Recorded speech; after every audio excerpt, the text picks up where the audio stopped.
sir.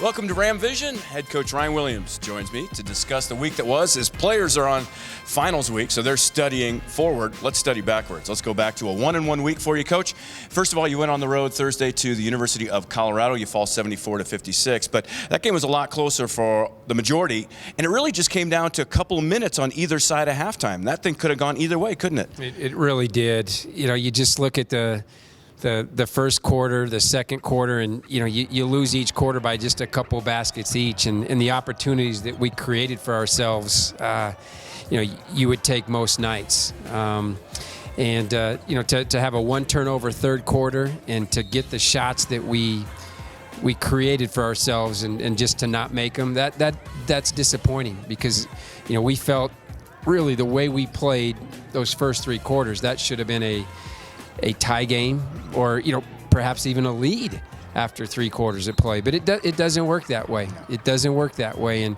we left too many things out there.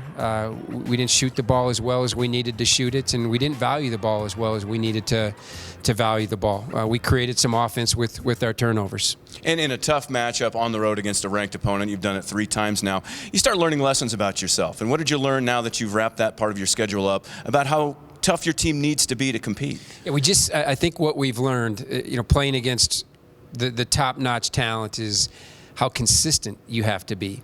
You look at whatever it was, a 74-58 loss, or 50, that doesn't look good, but it's that score is not how we played. Yeah. You make 2 mistakes that create baskets for them each quarter.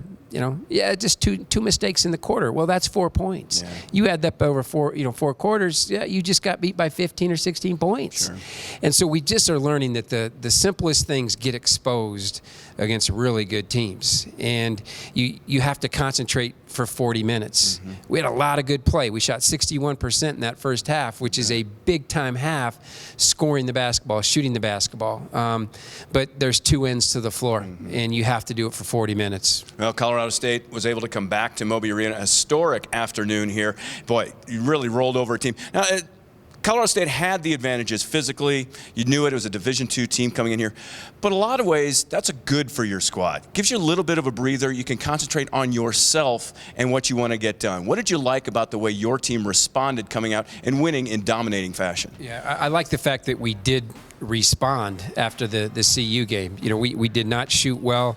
Our schedule in the preseason, it's been either kind of feast or famine. Mm-hmm. We've either played a top 20 team on the road, or we played a team that we should dominate. Yeah.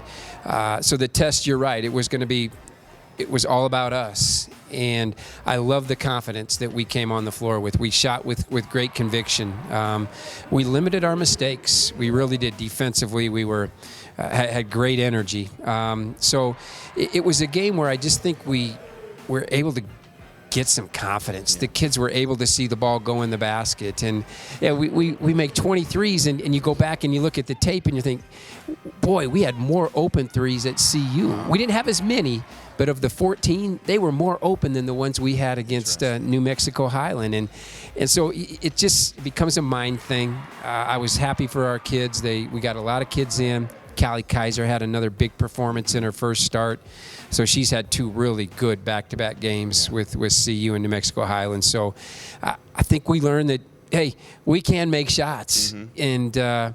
And that's what this group needs to continue to do. 96-31 was the final here over Highlands. The Cowgirls fall. Colorado State gets a little break. As I mentioned, they're off this week. It was also the 21st consecutive home victory, tying a school record here at Moby Arena. Do your kids have any sense of that history? Have you started to talk to them a little bit about that, or is that just one of those, hey, you're in the middle of a season, I ain't got time for that? Yeah, we didn't address it, but okay. We do know that kids know about it. In the social media age, they're very aware of what's going on with that. And I think the biggest thing is they just take such great pride in playing in front of our home fans, that we represent Colorado State University, and these fans have been very loyal and great to us for a long time, and so we want to put our best foot forward every single night, and it's just happened to equal 21 wins. And so I think there's a very prideful approach to playing in this arena, and it's neat to see, and it'll keep getting more and more challenging as this schedule gets more challenging.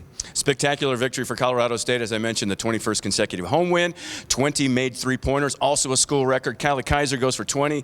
She goes, that's a season high and a career high. And Ellen Nystrom moves into number 8 in the all-time rebounding list here at Colorado State. Amazing things happening last Sunday. They're off a week.